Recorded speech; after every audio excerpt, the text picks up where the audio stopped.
Hello friends, मैं आज 2023 में release movie the pope Exorcist को एक्सप्लेन करने जा रहा हूँ। ये मूवी एक रियल प्रीस्ट के ऊपर बेस्ड है जिनका नाम फादर गैब्रियल एमॉर्थ है, जिन्होंने अपनी लाइफ में 1 लाख से भी ज़्यादा एक्सॉर्सिज्म किए थे। तो अब आते हैं मूवी पे।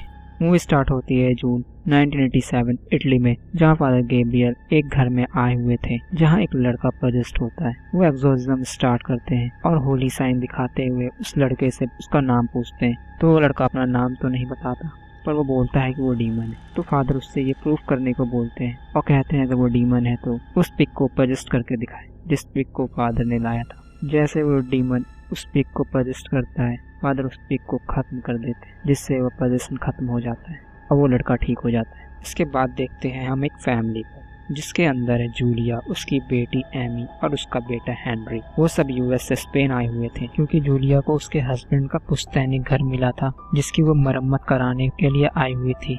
1 साल पहले जूलिया के हस्बैंड एक्सीडेंट में गुजर चुके थे, जिस वजह से उसने अमेरिका भी छोड़ दिया है। अब यहाँ पे उसे फादर थॉमस एस्कोबेल मिलते हैं जो कि उन लोगों का वेलकम करते हैं।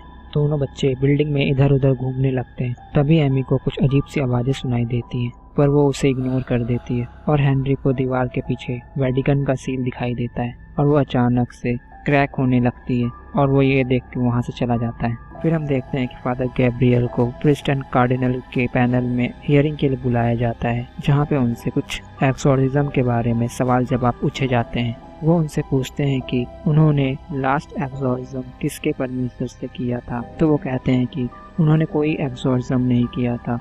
वो लड़का दिमागी तौर से बीमार था, उसे लगता था कि वो पोजेस्ड है। उसके पोजेशन को हटाने के लिए उन्होंने तो ये सिर्फ एक नाटक किया था, जिसके बाद वो ठीक हो गया था। फादर गैब्रियल वहाँ बोलते हैं कि 98% केसेस में ऐसा होता है कि लोग पोजेस्ड नहीं होते, वो दिमागी तौर से बीमार होते हैं। उन लोगों को सिर्फ ऐसा लगता है कि वो पोजेस्ड है। इसीलिए एक्सॉर्सिज्म करने से पहले फादर गैब्रियल चेक कर लिया करते थे कि उन लोगों को डॉक्टर की जरूरत है या एक्सॉर्सिज्म की, क्योंकि सिर्फ 2% केसेस में ही लोग रियल में पोजेस्ड होते थे। पर वो पैनल को ये सही नहीं लगता और वो एक्सॉर्सिस्ट की पोस्ट को ही हटाना चाहते थे। पर इस पर फादर गैब्रियल की उन लोगों से बहस हो जाती है और वो ये बोल के वहाँ से चले जाते हैं कि उनके बॉस पोप हैं और वो उनकी ही बात मानेंगे।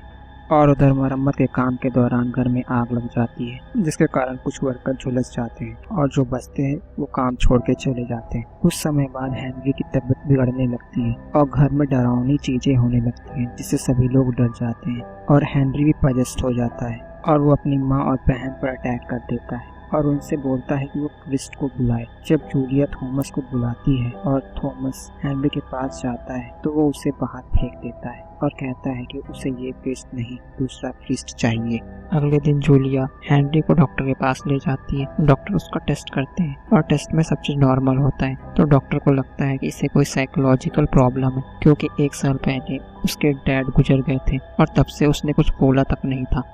अब ये खबर पोप को मिलती है और वो गैब्रियल को बुलाकर उस बच्चे को बचाने के लिए बोलते हैं और ये भी बोलते हैं कि उस घर में पहले भी इस तरह की प्रॉब्लम हो चुकी है और वहाँ कुछ तो ईवल जरूर है और वो इसकी इंक्वायरी करेंगे। यहाँ पर हमें पता चलता है कि हेवन से 200 एंजल्स को निकाल दिया गया था जो कि धरती पर बस गए थे। उनको निकालने का कारण ये था कि वो अपने आप को गॉड से भी ज्यादा पावरफुल समझते थे।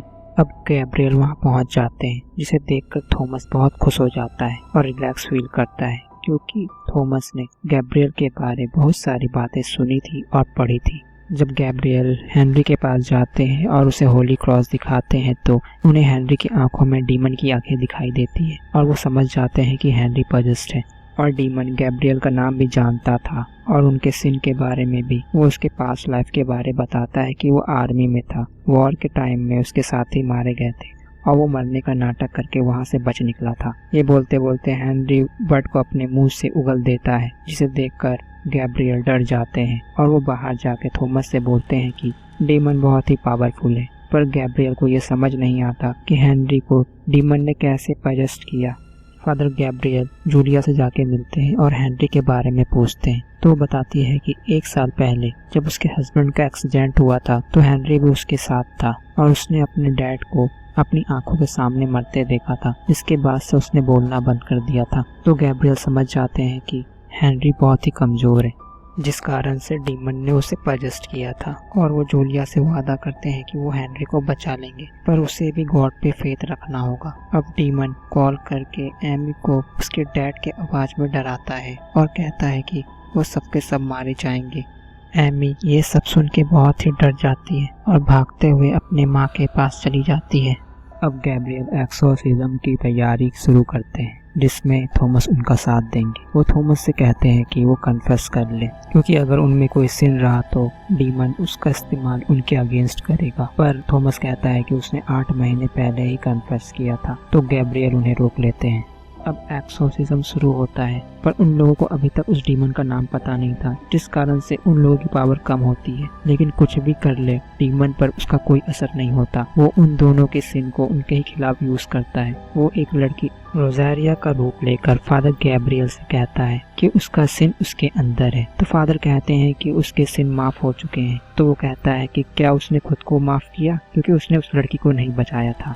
डीमन थॉमस को एडिला नाम की लड़की के बारे में बताकर परेशान करता है। ये दोनों हार जाते हैं और एक्सोर्सिज्म फेल हो जाता है। उसके बाद वो दोनों रूम से बाहर आने लगते हैं। तब डीमन गैब्रियल से बोलता है आखिरकार वो उसका चारा बन ही गया, पर उसे कुछ समझ नहीं आता और वो रूम से बाहर निकल जाता है। अब हम देखते हैं पोप को, जो उस घर के रिकॉर्ड को पढ़ रहे थे, जिसमें उन्हें कुछ ऐसा पता चलता है जिससे उनकी तबीयत बिगड़ जाती है और उन्हें हॉस्पिटल में एडमिट किया जाता है। और इधर हम देखते हैं गैब्रियल और थॉमस आपस में बात कर रहे होते हैं। थॉमस अपना सीन बताता है। वो बोलता है कि एडला नाम की लड़की से उसका अफेयर था और वो अफेयर उसके प्रीस्ट बनने के बाद तक भी चला था, पर वो उस अफेयर को खत्म कर गॉड के रास्ते पर चल पड़ा था और एडला को छोड़ दिया था। तब एडला ने उसके गम में खुद को खत्म कर लिया। ये सुनकर गैब्रियल थॉमस के सीन की माफी के लिए प्रेयर करते हैं।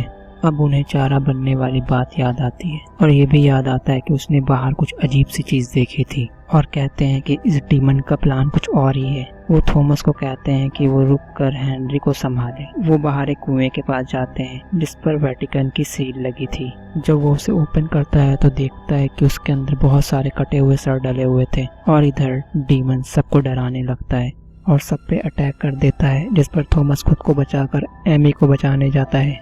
तभी वहाँ गैब्रियल आ जाते हैं और जूलिया को बचा लेते हैं और प्रेयर पढ़ के डीमन के पावर को कम कर देते हैं। गैब्रियल थॉमस को उसी कुएं के पास लेके जाते हैं और वो दोनों उसके अंदर जाते हैं और उन्हें वहाँ एक केज के अंदर एक्सोर्सिस्ट की बॉडी दिखती है। उसे केज के अंदर इसलिए रखा गया था कि अगर एक्सोर्सिज्म फेल हो जाए तो वो अपने आप को छुपा ना पाए। और उन्हें बहुत सारी बॉडीज मिलती हैं। जब वो एक सीक्रेट रूम में जाते हैं तो वहाँ उन्हें एक हिस्ट्री के ग्रेटेस्ट एक्सोर्सिस्ट फादर फायरडे ओजा की बॉडी मिलती है और उनके कुछ सामान मिलते हैं। अब फादर गैब्रियल को समझ आ जाता है कि ये बिल्डिंग उन्हीं 200 जगहों में से एक है जहाँ पे वो 200 एंजल्स गिरे थे और किसी एक एंजल का यहाँ पे कब्जा है। यहाँ पे जब से बिल्डिंग बनी है तब से उसने किसी न किसी एक प्रीस्ट को पजेस किया और गॉड के नाम पे अपने काले कारनामे किए और बहुत लोगों की जान ली है। डीमन का प्लान अपने बाकी के साथियों को ढूंढकर एक आर्मी बनाकर चर्च को खत्म कर धरती पर राज करने का था, जिसमें वो सक्सेसफुल भी हो गए थे। पर ये बात वेटिकन में पता चल जाती है और वो उस डीमन को वहाँ कैद कर उस जगह को बंद कर देते हैं और वहाँ के राज को राज रहने देते हैं। यानी कि डीमन अभी भी वहीं था, पर कंस्ट्रक्शन के वर्क के टाइम वो सील टूट जाती है और वो बाहर आ जाता है और फिर से वो अपने काम को अंजाम देने में लगा हुआ है। और उसे अपने काम को अंजाम देने के लिए एक और एक्सोर्सिस्ट की बॉडी चाहिए ताकि वो गॉड के नाम पर ही गलत काम करे, और इसलिए उसने गैब्रियल को आने के लिए मजबूर किया था। इसलिए उसने ये कहा था कि वो यहाँ पे चारा बन चुका है। और यहाँ पे उन दोनों को उस डीमन का नाम भी पता चल जाता है जो कि है एस्मोडियस, जो किंग ऑफ हेल होता है। अब फादर गैब्रियल थॉमस को अपना सीन बताते हैं। वो बोलते हैं कि रोजारिया जो बिल्डिंग से कूद गई थी और उसकी मौत हो गई थी, उन्हें लगा था कि वो पॉजेस्ड नहीं है, जिसके कारण उसने उसे हॉस्पिटल भेज दिया था और वहाँ वो बिल्डिंग से कूद जाती है और उसकी मौत हो जाती है। इधर डीमन जूलिया और एमी पर अटैक कर देते। वो दोनों ऊपर आते हैं और एक्सोर्सिज्म शुरू करते हैं, पर गैब्रियल को रोजारिया के रूप में परेशान करने लगता है और थॉमस को एडला के रूप में परेशान करता है और एमी को पजेस करके जूलिया और थॉमस पर अटैक कर देता है, जिसे देखते हुए गैब्रियल खुद को डीमन को सौंप देते हैं। यहाँ पर हेनरी और एमी का पोसेशन खत्म हो जाता है। अब थॉमस जूलिया और दोनों बच्चों को वहाँ से बाहर ले आता है और उनसे ये कहता है कि वो यहाँ से बहुत ही दूर चले जाएं। और इधर गैब्रियल को डीमन पूरा कंट्रोल करने लगता है और गैब्रियल खुद को खत्म करना चाहता है, पर डीमन उसे मरने नहीं देता। अब गैब्रियल उसी जगह चले जाते हैं जहाँ पे डीमन कैद था और वो उससे लड़ने लगते हैं, पर उससे मदर मेरी के रूप में रोज़ारिया डराने लगती है। अब डीमन उनके बॉडी को अपने पूरे कंट्रोल में ले लेता है। तभी फादर थॉमस आ जाते हैं और वो प्रेयर करने लगते हैं, लेकिन डीमन उसे एडला के रूप में लड़ने लगता है और रोज़ारिया के रूप में फादर गैब्रियल से लड़ने लगता है। लेकिन वो दोनों एक साथ प्रेयर करते हैं और उस डीमन को हेल में फेंक देते हैं और वो हमेशा के लिए खत्म हो जाता है।